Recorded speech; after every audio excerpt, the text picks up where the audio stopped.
अच्छा, सबसे पहले हमने क्या करना है, हमने देख लेना कि अमेज़न पे कौन-कौन सी कैटेगरीज़ हैं। कैटेगरीज़ हमारे पास बहुत ज़्यादा है, लेकिन मेन कैटेगरीज़ हमारे पास जिनमें हम वर्किंग करते हैं ना, वो स्पोर्ट्स एंड आउटडोर है, किचन एंड डाइनिंग है, इसके बाद होम एंड किचन आ जाता है, इसमें ऑफ़िस सप्लाइज़ आ जाता है, पेट सप्लाइज़ आ जाता है, ऑफ़िस के प्रोडक्ट्स आ जाते हैं, उसके बाद ग्रोसरी की कैटेगरी है हमारे पास, उसके बाद बेबी केयर है, उसके बाद टूल्स वगैरह।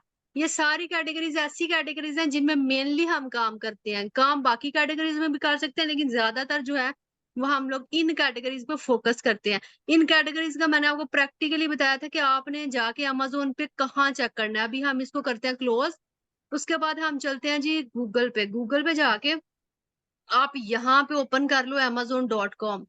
जैसे मैंने आपको यूआरएल बताया था, ठीक है? www लिख लो या फिर जैसे भी लिख लो। amazon.com आप यहाँ पे ओपन कर लो। ओपन करने के बाद ये यहाँ पे ऑल पे जाएँ, ये देखिए आपको यहाँ पे सारी कैटेगरीज़ नज़र आ रहे हैं। इनमें से कोई भी कैटेगरी आप सिलेक्ट करोगे ना, तो उस कैटेगरी के प्रोडक्ट आपके पास ओपन हो जाएँगे। जैसे हम यहाँ पे होम एंड किचन, देखो मैंने होम एंड किचन किया, यहाँ पे होम एंड किचन आ गया। अभी आप इसको सर्च बार पे क्लिक करो, तो आपके पास यहाँ पे बहुत ज़्यादा प्रोडक्ट्स, ये देखें ये सारे प्रोडक्ट्स आ गए। ये इसकी कैटेगरीज़ लिखी हुई हैं। इसकी ना सब कैटेगरीज़ हैं, ठीक है? आप इसको ओपन करो, फर्नीचर पे क्लिक करो, फर्नीचर के बाद ये देखें इसकी आगे से सब कैटेगरीज़ आ गई हैं।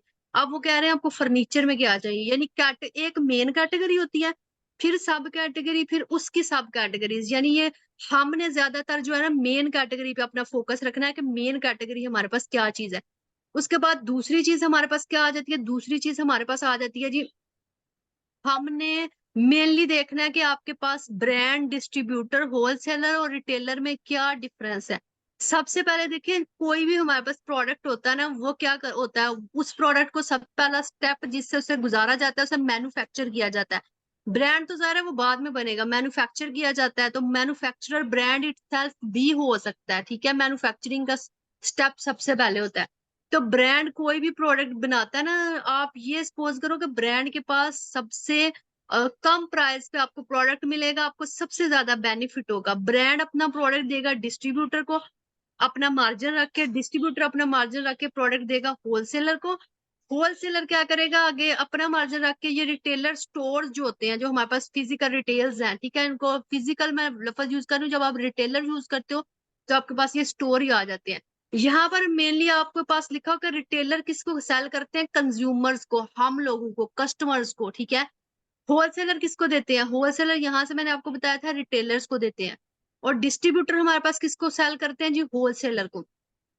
अब जो रिटेलर होते हैं, ठीक है, रिटेलर क्या करते हैं, रिटेलर स्मॉल क्वांटिटीज के जो आइटम है ना वो सिलेक्ट कर लेते हैं, वो या तो डिस्ट्रीब्यूटर से ले लेते हैं या फिर होलसेलर से। ये जो रिटेलर होते हैं, ये डिपेंड करता है कि उन्होंने किससे लिया है, डिस्ट्रीब्यूटर से भी बाय कर सकते हैं, होलसेलर से भी बाय कर सकते हैं।